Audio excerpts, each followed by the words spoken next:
Good evening dear students. ഇന്ന് നമ്മളുടെ സോഷ്യോളജിയുടെ ക്ലാസ്സാണ്. ഇന്ന് നമ്മൾ പഠിക്കാൻ പോകുന്ന പുതിയൊരു ചാപ്റ്ററാണ്.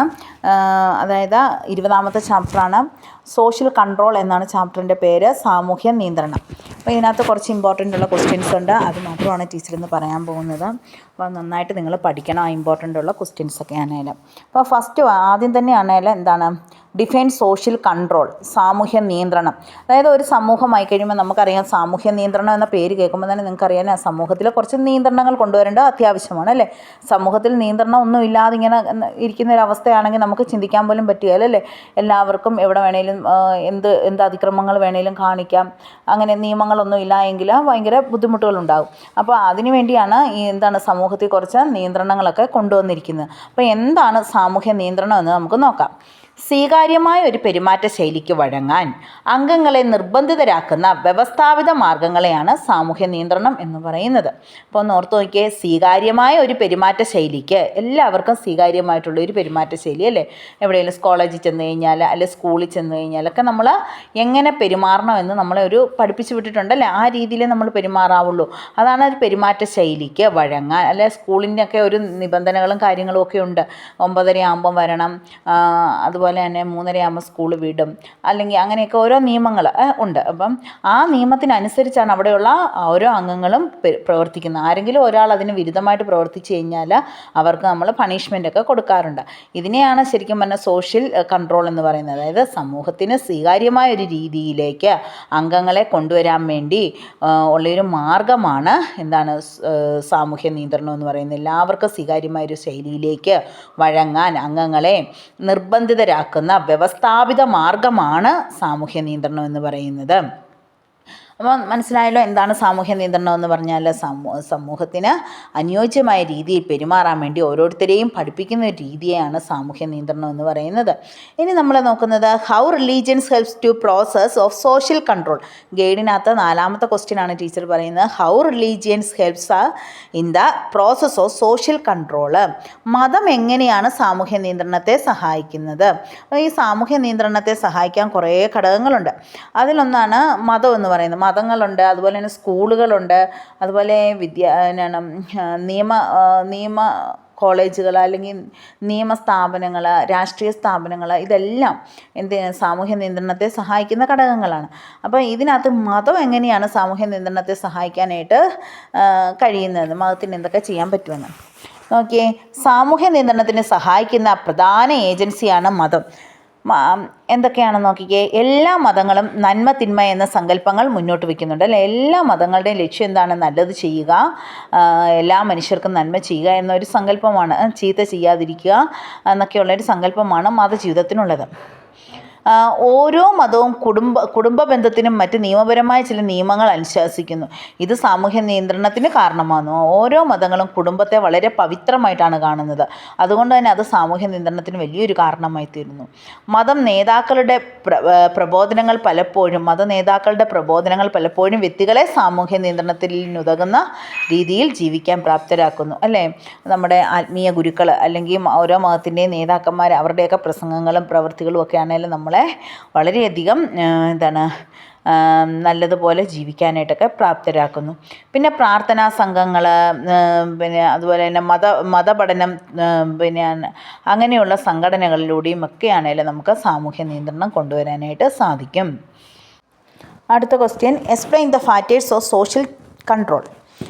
അതായത് സാമൂഹ്യ നിയന്ത്രണത്തിലെ പൊതുവായ ചില ഘടകങ്ങളെക്കുറിച്ച് വിവരിക്കുക. ഒരു ഇമ്പോർട്ടൻ്റ് ക്വസ്റ്റ്യൻ ആണ്. Explain the factors of social control. എല്ലാ സമൂഹത്തിലും ചില അംഗീകരിക്കപ്പെട്ട പെരുമാറ്റ രീതികളും മാനദണ്ഡങ്ങളും ഉണ്ടാകും അല്ലേ. സമൂഹം എടുത്തു നോക്കുമ്പോൾ എല്ലാ സമൂഹങ്ങളിലും ഉണ്ട് ചില നിയമങ്ങളും ചട്ടങ്ങളും ഒക്കെ. അതെന്തിനു വേണ്ടിയാണ്? സമൂഹത്തിൻ്റെ സുഗമമായ നടത്തിപ്പിന് വേണ്ടിയാണ്. ഈ നിയമങ്ങളും ചട്ടങ്ങളും ഒക്കെ അത്യാവശ്യമാണ് സമൂഹത്തിൽ. അപ്പോൾ 2ാമത്തെ പോയിന്റ് നോക്കിയേ. സമൂഹത്തിലെ അംഗങ്ങൾ അനുസരിക്കുമെന്ന് പ്രതീക്ഷിക്കപ്പെടുന്നവയാണ് ഈ വ്യവസ്ഥകൾ. സമൂഹത്തിൽ നിയമങ്ങൾ ഉണ്ടാക്കി വെച്ചിട്ട് കാര്യമില്ല, അത് അവിടുത്തെ ജനങ്ങൾ അനുസരിക്കണം. അപ്പോൾ അനുസരിക്കാൻ വേണ്ടിയാണ് ഇങ്ങനെ നമുക്ക് ഈ സോഷ്യൽ കൺട്രോളുകളൊക്കെ കൊണ്ടുവരുന്നത്. പെരുമാറ്റ നിയമങ്ങൾക്ക് വഴങ്ങുന്നതിന് അംഗങ്ങൾക്ക് മേൽ ചില സാമൂഹ്യ സമ്മർദ്ദ മാർഗ്ഗങ്ങൾ നമ്മൾ പ്രയോഗിക്കാറുണ്ട്. ഇനി ഇവിടെ സാമൂഹ്യ നിയന്ത്രണം കൊണ്ടുവരുമ്പോൾ ചില ബലപ്രയോഗങ്ങൾ നമ്മൾ നടത്താറുണ്ട്. അതായത് ഈ സാമൂഹ്യ നിയന്ത്രണം ചിലപ്പോൾ ജനങ്ങൾ സ്വയമേധയാ അനുസരിക്കാറുണ്ട് സമൂഹത്തിൽ. ഇപ്പോൾ നമുക്ക് ഉദാഹരണം എടുത്ത് നോക്കിക്കഴിഞ്ഞ് കഴിഞ്ഞാൽ എല്ലാ സർക്കാർ ഓഫീസുകളും 10 മണിക്ക് തന്നെ പ്രവർത്തിക്കുന്നു അല്ലേ. അത് നമ്മുടെ സ്കൂളിലേക്കാണെങ്കിൽ കുട്ടികളെ ഓരോ സ്കൂളിനും ഓരോ നിയമങ്ങളാണ്. അപ്പോൾ ചില സ്കൂളുകളിൽ 9:30 മണിയാകുമ്പം ക്ലാസ് തുടങ്ങും. അപ്പോൾ കറക്റ്റ് 9:20 ആകുമ്പോഴേ കുട്ടികൾ ക്ലാസ്സിലെത്തണം. അതൊരു സാമൂഹ്യ നിയന്ത്രണമാണ്, ത്തിൻ്റെ ഭാഗമാണ്. അതായത് അങ്ങനെ ഒരു നിയമം അവിടെ ഉണ്ട്. ആ നിയമം ചില കുട്ടികൾ അനുസരിക്കാതെ വരുമ്പോൾ നമ്മൾ എന്ത് ചെയ്യും? അവരെ ബലം പ്രയോഗിച്ച് അവർക്ക് ഫൈൻ കൊടുക്കും, അല്ലെങ്കിൽ അവർക്ക് 2 അടി കൊടുക്കും. അങ്ങനെയൊക്കെയാണ് നമ്മൾ അവരെ അത് അനുസരിപ്പിക്കാനായിട്ട് നമ്മൾ ചില മാർഗ്ഗങ്ങൾ കണ്ടുപിടിക്കാറുണ്ട്. അതാണ് ഇവിടെ പറഞ്ഞേക്കുന്നത്. സാമൂഹ്യ പെരുമാറ്റ നിയമങ്ങൾക്ക് വഴങ്ങുന്നതിന് ഇവിടെ കുറച്ച് പെരുമാറ്റ രീതികൾ നമ്മൾ വെച്ചിട്ടുണ്ട്. ആ നിയമങ്ങളോട് ജനങ്ങൾ അംഗീകരിക്കാൻ വേണ്ടി അവരുടെ മേൽ ചില സമ്മർദ്ദ മാർഗ്ഗങ്ങൾ പ്രയോഗിക്കാറുണ്ട്. ഒരു കുട്ടി വൈകി വന്നു കഴിയുമ്പോഴത്തേക്കിന് അവർ ആ നിയമത്തിനെതിരായി 9:30 എത്തേണ്ട കുട്ടി 9:45 വന്നു കഴിയുമ്പോൾ നമ്മൾ എന്ത് ചെയ്യും? ഫൈൻ ചോദിക്കും, അല്ലെങ്കിൽ നമ്മൾ അടി കൊടുക്കും. ഇതിലൂടെയൊക്കെ നമുക്ക് എന്ത് ചെയ്യാൻ പറ്റത്തുള്ളൂ? സാമൂഹ്യ നിയന്ത്രണത്തിലേക്ക് ഒരാളെ കൊണ്ടുവരാനായിട്ട് സാധിക്കുകയുള്ളൂ. അപ്പോൾ കുറച്ച് ഈ സാമൂഹ്യ നിയന്ത്രണത്തിലേക്ക് വഴങ്ങാൻ വേണ്ടി അംഗങ്ങളുടെ മേലെ നമ്മൾ ബലപ്രയോഗങ്ങൾ നടത്താറുണ്ട്. ഇനി അടുത്ത പോയിൻ്റ് എന്താ? സാമൂഹ്യ നിയന്ത്രണം സ്വയം നിയന്ത്രണവുമാണ്. സാമൂഹ്യ നിയന്ത്രണം എന്ന് പറയുമ്പോൾ അവിടെ നമ്മളൊരു സെൽഫ് കൺട്രോളും കൂടെ ഏറ്റെടുക്കാറുണ്ട്. സ്വയം നിയന്ത്രണം അതായത് എന്താണ്? നമ്മൾ തന്നെത്താൻ വിചാരിച്ചാൽ നമ്മൾ അവനവൻ തന്നെ വിചാരിക്കണം ഓരോ നിയമങ്ങളെയും അനുസരിക്കണമെന്നല്ലേ. അപ്പോൾ അതൊരു സാമൂഹ്യ നിയന്ത്രണമായിട്ട് മാറും. പിന്നെ എന്താണ് അടുത്ത എന്താണ്? സംസ്കാരത്തെ സംബന്ധിച്ചിടത്തോളം അത്തരം വ്യവസ്ഥകൾ വളരെ വിലമതിക്കപ്പെടുന്നവയാണ്. ഒരു സംസ്കാരം സമൂഹത്തിൻ്റെ സംസ്കാരങ്ങൾക്കും ആചാരങ്ങൾക്കും ഒക്കെ ആണെങ്കിൽ ഈ സാമൂഹ്യ നിയന്ത്രണം വളരെ അത്യാവശ്യവുമാണ്. അടുത്ത പോയിൻ്റ്, വ്യവസ്ഥകളോട് വ്യക്തികൾ ഇണങ്ങുന്നത് സ്വമനസാലെയാണ്. ഇവിടെ നിയന്ത്രണങ്ങളൊക്കെ കൊണ്ടുവരുമ്പോൾ അതിനോട് നമ്മൾ നല്ല മനസ്സോടുകൂടി ഇണങ്ങിച്ചേരുകയാണ് ചെയ്യുന്നത്. പിന്നെ സാമൂഹ്യ നിയന്ത്രണത്തിൻ്റെ വ്യാപ്തി വിപുലമാണ്. അത് വലിയൊരു വിഷയമാണ്. ഈ സാമൂഹ്യ നിയന്ത്രണം എന്ന് പറയുന്നത് വലിയൊരു വിപുലമായ വിഷയമാണ്. സമൂഹത്തിലുണ്ടാകുന്ന മാറ്റങ്ങൾക്ക് അനുസൃതമായി സാമൂഹ്യ നിയന്ത്രണത്തിലും മാറ്റം വന്നുകൊണ്ടേയിരിക്കും. അപ്പോൾ ഈ സാമൂഹ്യ നിയന്ത്രണത്തിലും പലപ്പോഴും മാറ്റങ്ങൾ ഉണ്ടാകാറുണ്ട്. അതായത് സമൂഹം എപ്പോഴും ചേഞ്ച് ചെയ്തുകൊണ്ടേയിരിക്കും അല്ലേ. സമൂഹത്തിൽ പലതരത്തിലുള്ള ചേഞ്ചുകൾ ഇങ്ങനെ വന്നുകൊണ്ടിരിക്കും. അപ്പോൾ ആ ചേഞ്ചിനനുസരിച്ച് നമ്മളാണെങ്കിൽ സാമൂഹ്യ നിയന്ത്രണത്തിലും മാറ്റങ്ങൾ കൊണ്ടുവന്നുകൊണ്ടേയിരിക്കും. ഇത്രയാണ് സാമൂഹ്യ നിയന്ത്രണത്തിൻ്റെ ഫാക്ടേഴ്സ് എന്ന് പറയുന്നത്. ഇനി what is the social control? എന്താണ് സാമൂഹ്യ നിയന്ത്രണം? Why do we need social control? സാമൂഹ്യ നിയന്ത്രണത്തിൻ്റെ ആവശ്യകത എന്താണ്? സാമൂഹ്യ നിയന്ത്രണം എന്താണ്? സാമൂഹ്യ നിയന്ത്രണത്തിൻ്റെ ആവശ്യകത എന്താണ്? സാമൂഹ്യ നിയന്ത്രണത്തിൻ്റെ ആവശ്യമുണ്ടോ? അപ്പം നോക്കാം. സ്വീകാര്യമായൊരു പെരുമാറ്റ ശൈലിക്ക് വഴങ്ങാൻ അംഗങ്ങളെ നിർബന്ധിതരാക്കുന്ന വ്യവസ്ഥാപിത മാർഗ്ഗങ്ങളെയാണ് സാമൂഹ്യ നിയന്ത്രണം എന്ന് പറയുന്നത് അല്ലേ. നമ്മൾ നേരത്തെ പറഞ്ഞ ഡെഫിനിഷൻ തന്നെ. ഇനി ഈ സാമൂഹ്യ നിയന്ത്രണത്തിൻ്റെ ആവശ്യകതകൾ എന്തെല്ലാമാണ്? അതായത് സമൂഹത്തിലൊരു ക്രമം കൊണ്ടുവരുന്നതിന് അത് കാരണമാവുന്നു അല്ലേ. സാമൂഹ്യ നിയന്ത്രണം ഉണ്ടെങ്കിൽ സമൂഹത്തിൽ എല്ലാവരും നല്ല ക്രമത്തിൽ നല്ല അച്ചടക്കത്തിലൊക്കെ പൊക്കോളും. സാമൂഹ്യ നിയന്ത്രണം ഇല്ല എങ്കിൽ അച്ചടക്കം ഉണ്ടാകുകയില്ല. പിന്നെ സമൂഹത്തിൽ ഐക്യം സ്ഥാപിക്കാൻ സഹായിക്കുന്നു അല്ലേ. സാമൂഹ്യ നിയന്ത്രണത്തിലൂടെ സമൂഹത്തിൽ ഞങ്ങളെല്ലാവരും ഒന്നാണ് എന്നൊരു ചിന്ത വളർത്തിയെടുക്കാനായിട്ട് സാധിക്കുന്നു. പിന്നെ അടുത്ത പോയിൻ്റ്, വ്യക്തികളുടെ പെരുമാറ്റം നിയന്ത്രിക്കാൻ സാധിക്കുന്നു. സാമൂഹ്യ നിയന്ത്രണം ഉള്ളതുകൊണ്ട് വ്യക്തികളൊക്കെ ആണെങ്കിൽ വളരെ മര്യാദയ്ക്കും അടങ്ങി ഒതുങ്ങിയും ജീവിച്ചോളും. പിന്നെ സാമൂഹ്യമായ വിലക്കുകൾ ഏർപ്പെടുത്തൽ, പിന്നെ സാംസ്കാരികമായ പൊരുത്തക്കേടുകൾ ഇല്ലാതാക്കൽ, ഇതെല്ലാം സാമൂഹ്യ നിയന്ത്രണം. ഇതിനെല്ലാം എന്താണ്? സാമൂഹ്യ നിയന്ത്രണം ആവശ്യമാണ്. അടുത്ത question, distinguish between informal and formal means of social control.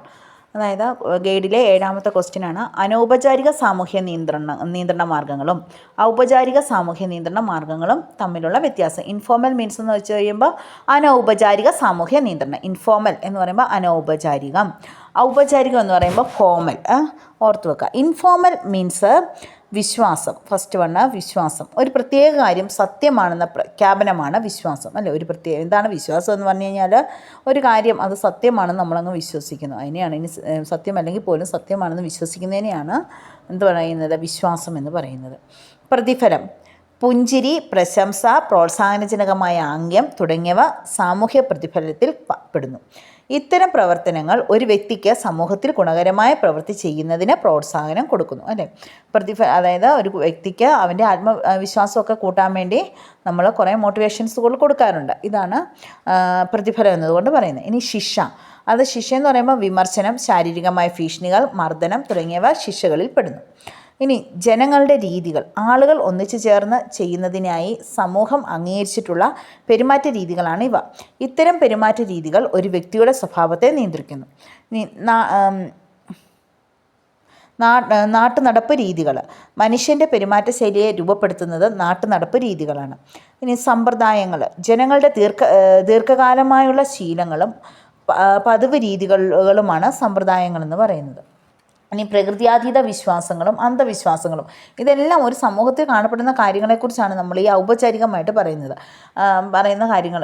അതായത് പ്രകൃത്യാതീത വിശ്വാസങ്ങളും അന്ധവിശ്വാസങ്ങളും. സമൂഹത്തിൽ എപ്പോഴും കാണാം പലതരത്തിലുള്ള അന്ധവിശ്വാസങ്ങൾ. സമൂഹത്തിലെ ഒരാളുടെ പെരുമാറ്റത്തെ അതിശക്തമായി സ്വാധീനിക്കുന്നവയാണ് ഈ വിശ്വാസങ്ങൾ. പിന്നെ കലയും സാഹിത്യവും.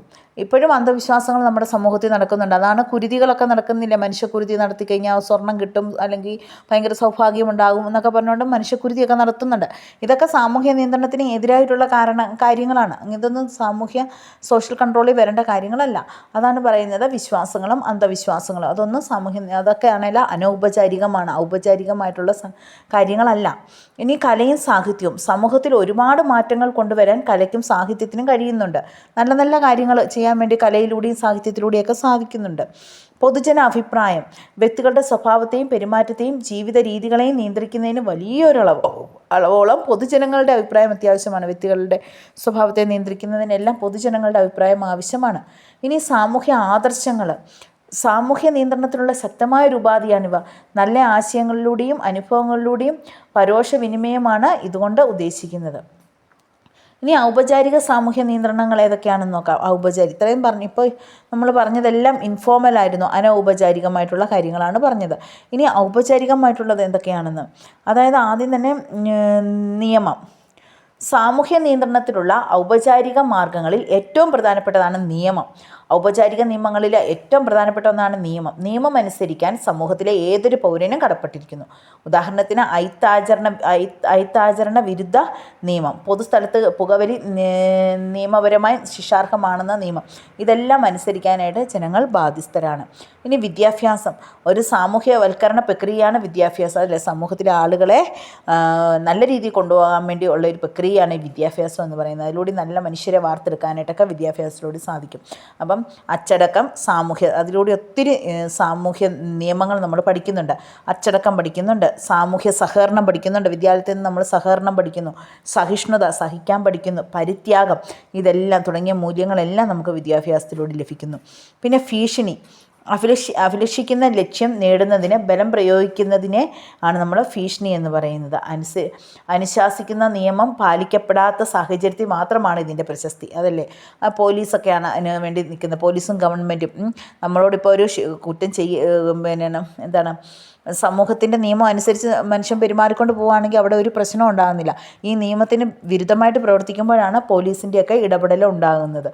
അപ്പോൾ അതാണ് ഭീഷണി എന്ന് പറയുന്നത്. അപ്പം പോലീസൊക്കെയാണ് ഭീഷണിപ്പെടുത്തി അവനെ സമൂഹത്തിലെ നിയമം അനുസരിക്കാനായിട്ട് ബാധ്യസ്ഥനാക്കുന്നു. അടുത്ത question, explain the agencies of social control. ഇതും വെരി ഇമ്പോർട്ടൻ്റ് ആയിട്ടുള്ള ഒരു ക്വസ്റ്റ്യനാണ്. Explain the agencies of social control. അതായത് എന്താണ്? സാമൂഹ്യ നിയന്ത്രണ ഏജൻസികളെക്കുറിച്ച് വിവരിക്കുക. അപ്പോൾ നമുക്കറിയാം സാമൂഹ്യ നിയന്ത്രണ ഏജൻസികൾ എന്ന് പറയുമ്പോഴത്തേന് മതം വരും, കുടുംബം വരും, പിന്നെയാണ് നിയമം, പൊതുജനാഭിപ്രായം, വിദ്യാഭ്യാസം, ഇതെല്ലാം അതിനകത്ത് ഉൾപ്പെടുന്നതാണ്. അപ്പോൾ നമുക്ക് ആദ്യമായിട്ട് നോക്കേണ്ടത് കുടുംബമാണ്. സാമൂഹ്യ നിയന്ത്രണത്തിന് നമുക്ക് ഏറ്റവും അധികം സഹായിക്കുന്ന ഒരു ഘടകം എന്ന് പറഞ്ഞു കഴിഞ്ഞാൽ എന്താണ്? കുടുംബമാണ്. അപ്പോൾ സാമൂഹ്യവൽക്കരണത്തിൻ്റെ ആദ്യത്തെ ഏജൻസിയാണ് കുടുംബം. അമ്മയാണ് ആദ്യത്തെ ഏജൻറ്റ് അല്ലെങ്കിൽ പ്രതിനിധി. കുടുംബത്തിൽ നിന്നാണ് ഒരാൾ സംസ്കാരം, ഭാഷ എന്നിവ പഠിക്കുന്നത്. സഹകരണത്തിൻ്റെയും സഹിഷ്ണുതയുടെയും സ്വയം സമർപ്പണത്തിൻ്റെയും സ്നേഹത്തിൻ്റെയും ആദ്യ പാഠങ്ങൾ കുഞ്ഞിന് ലഭിക്കുന്നത് കുടുംബത്തിൽ നിന്നാണ്. ഒരു കുടുംബത്തിൽ നിന്നാണ് ഒരു കുട്ടി സമൂഹത്തിൽ എങ്ങനെ പെരുമാറണമെന്ന് പഠിക്കുന്നത്. അപ്പോൾ നമുക്കറിയാം കുടുംബം എന്ന് പറയുമ്പോൾ കുടുംബമാണ് കുഞ്ഞുങ്ങളുടെ ആദ്യത്തെ വിദ്യാലയം എന്നാണ് പറയുന്നത്. അമ്മയാണ് ആദ്യത്തെ ടീച്ചറും, അല്ലേ? കുഞ്ഞുങ്ങളെ എല്ലാ കാര്യങ്ങളും പഠിപ്പിക്കുന്നതും അവരുടെ ആദ്യത്തെ സ്റ്റേജുകളെല്ലാം കൈകാര്യം ചെയ്യുന്ന അമ്മയാണ്. അപ്പോൾ അതുകൊണ്ട് തന്നെയാണ് സാമൂഹ്യവൽക്കരണത്തിൻ്റെ ഏജൻസിയായിട്ട് കുടുംബത്തെ തന്നെ നമുക്ക് പറയാം. കുടുംബത്തിൽ നിന്നാണ് ഒരു കുഞ്ഞ് പെരുമാറ്റ രീതികളും എല്ലാം പഠിക്കുന്നത്. അപ്പം സഹജനവാസനകളെ നിയന്ത്രിക്കൽ, കുടുംബ പാരമ്പര്യങ്ങളും നിയമങ്ങളും നിലനിർത്തൽ, ലംഘനങ്ങൾക്ക് ശിക്ഷ നൽകുക, നിയമങ്ങൾ ലംഘിക്കുമ്പോൾ ശിക്ഷ നൽകുക, ദുർബല അംഗങ്ങളോടുള്ള വൈകാരിക അടുപ്പം, വിലക്കുകളുടെയും ലൈംഗിക പെരുമാറ്റം നിയന്ത്രിക്കൽ ഇവ കുടുംബത്തിൽ നിന്ന് പരിശീലിക്കുന്നു. പലതരം വിലക്കുകൾ നമുക്ക് വരാറുണ്ടല്ലേ, കുടുംബത്തിലാണെങ്കിൽ നമ്മളെ ചിട്ടയോട് വളർത്തുന്നു, ചിട്ട പഠിപ്പിക്കുന്നു, എല്ലാം നമുക്ക് കുടുംബത്തിൽ നിന്നാണ് ലഭിക്കുന്നതാണേലും. അപ്പം നല്ലപോലെ പെരുമാറാനും പുറത്തു പോയാൽ എങ്ങനെ ചെയ്യണം എന്നൊക്കെയുള്ള കാര്യങ്ങൾ, ബാലപാഠങ്ങളെല്ലാം പഠിച്ച് നമ്മൾ ഇറങ്ങുന്നത് കുടുംബത്തിൽ നിന്നാണ്. അതുകൊണ്ട് തന്നെ കുടുംബം ഒരു സാമൂഹ്യവൽക്കരണ ഏജൻസിയാണ്. അടുത്ത ഘടകമാണ് മതം.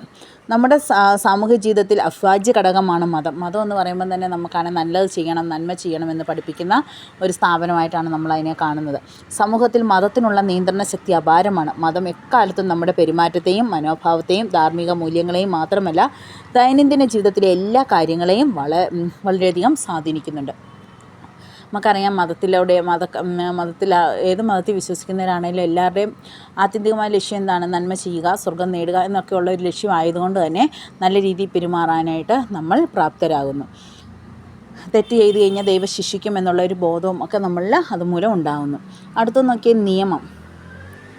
ആധുനിക സമൂഹത്തിൽ സാമൂഹ്യ നിയന്ത്രണത്തിന് ഏറ്റവും ശക്തമായ ഔപചാരിക ഉപാധിയാണ് നിയമം. രാഷ്ട്രീയ സംഘടന നിലനിൽക്കുന്ന സമൂഹങ്ങളിൽ മാത്രമേ നിയമങ്ങൾ പ്രാബല്യത്തിൽ ഉണ്ടാകുകയുള്ളൂ. നിയമങ്ങൾ അനുസരിക്കുക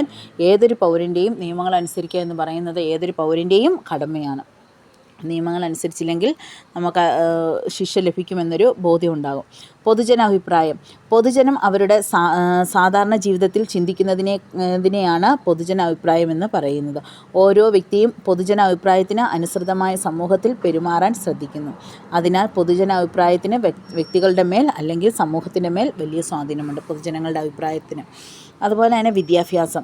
പ്രകൃതിദത്തമായ തൻ്റെ കഴിവുകൾ, ബുദ്ധിശക്തി തുടങ്ങിയവ ഉപയോഗിക്കാൻ വിദ്യാഭ്യാസം മനുഷ്യനെ പഠിപ്പിക്കുകയും വിദ്യാഭ്യാസം വഴിയായി സമൂഹത്തിലെ ഓരോ വ്യക്തിയുടെ മേലും നിയന്ത്രണങ്ങൾ ഉണ്ടാകുകയും ചെയ്യുന്നു. വിദ്യാഭ്യാസത്തിലൂടെ നല്ല മനുഷ്യനെയൊക്കെ നമുക്ക് വാർത്തെടുക്കാനായിട്ട് സാധിക്കുന്നു. ഇനി അടുത്തത്, അപ്പോൾ ഇത്രയൊക്കെയാണ് സാമൂഹ്യവൽക്കരണത്തിൻ്റെ ഏജൻസികളെന്ന് പറയുന്നത്, അല്ലെ സോഷ്യൽ കൺട്രോളിൻ്റെ ഏജൻസികളായിട്ട് പറയപ്പെടുന്നത്. ഇനി നമുക്കാണെങ്കിൽ അടുത്തൊരു question, explain the role of family അല്ലെങ്കിൽ നെയ്ബർഹുഡ് ഇൻ സോഷ്യൽ കൺട്രോൾ. അതായത് explain the role of family and neighbourhood in social control. അതെന്താണ്? സാമൂഹ്യ നിയന്ത്രണത്തിൽ കുടുംബത്തിനും അയൽവക്കത്തിനുമുള്ള പങ്കുകൾ എന്തൊക്കെയാണ്? ഈ സമൂഹത്തെ നിയന്ത്രിച്ച് കൊണ്ടുപോകാനായിട്ട് കുടുംബത്തിനും അയൽവക്കങ്ങൾക്കും ഒക്കെയുള്ള പങ്ക്. കുടുംബവും അയൽവക്കവും ഓരോ വ്യക്തികൾ ജീവിക്കുന്ന സാഹചര്യങ്ങളും സാമൂഹ്യ നിയന്ത്രണത്തിന് സഹായിക്കുന്നു. നമുക്കറിയാം, നല്ല കുടുംബത്തിൽ നിന്ന് ശരിക്കും പറഞ്ഞാൽ നല്ല കുഞ്ഞുങ്ങൾ പുറപ്പെടുകയുള്ളൂ. അപ്പോൾ അതുപോലെ തന്നെയാണെങ്കിൽ കുടുംബവും നല്ലതായിരിക്കണം, അയൽവക്കങ്ങളും നല്ലതായിരിക്കണം. അയൽവക്കത്തെ കുട്ടികളുമായിട്ട് നമ്മൾ നന്നായിട്ട് ഇടപെടാറുണ്ട്. കുട്ടികൾ അങ്ങോട്ടും ഇങ്ങോട്ടും ഇടപഴകി അവരുടെ പാരമ്പര്യവും നമ്മുടെ പാരമ്പര്യവും എല്ലാം നമ്മൾ അങ്ങോട്ടും ഇങ്ങോട്ടും മിങ്കിൾ ചെയ്ത് പോകാറുണ്ട്. അപ്പോൾ അതൊക്കെയാണ് ഇവിടെ കുടുംബവും അതുപോലെ തന്നെ അയൽവക്കങ്ങളും എല്ലാം സാമൂഹ്യ നിയന്ത്രണത്തിൻ്റെ ഏജൻസികളാണെന്ന് പറയപ്പെടുന്നത്. കുടുംബത്തിൽ മുതിർന്നവർ അടുത്ത തലമുറയ്ക്ക് പറഞ്ഞു കൊടുക്കുന്ന ആചാര മര്യാദകളും സംസ്കാരങ്ങളും സാമൂഹ്യ നിയന്ത്രണത്തെ വളരെയധികം സഹായിക്കുന്നുണ്ട്. ആ കുടുംബത്തിലുള്ള മുതിർന്നവരുടെ നല്ല നല്ല അനുഭവങ്ങളും എല്ലാം സാമൂഹ്യ നിയന്ത്രണത്തെ സ്വാധീനിക്കുന്ന ഘടകങ്ങളാണ്. അപ്പം ഇത്രയൊക്കെയാണ് നമുക്കാണെങ്കിൽ ഈ ചാപ്റ്ററിനകത്ത് പഠിക്കാനുള്ളത്. അപ്പോൾ നിങ്ങൾ നന്നായിട്ട് പഠിക്കുക, വായിച്ച് നോക്കുക, നല്ലപോലെ വായിച്ച് നന്നായിട്ട് എഴുതാനായിട്ട് ശ്രമിക്കുക. സ്വന്തമായിട്ടൊക്കെ നമുക്ക് എഴുതാൻ പറ്റുന്ന ഒരു ചാപ്റ്ററാണ്. 1-2 പ്രാവശ്യം നിങ്ങളിതൊന്ന് വായിച്ചാൽ മതി, നിങ്ങൾക്ക് നന്നായിട്ട് എഴുതാൻ പറ്റും. അപ്പോൾ ഓക്കെ, എല്ലാവരും നന്നായിട്ട് പഠിക്കുക.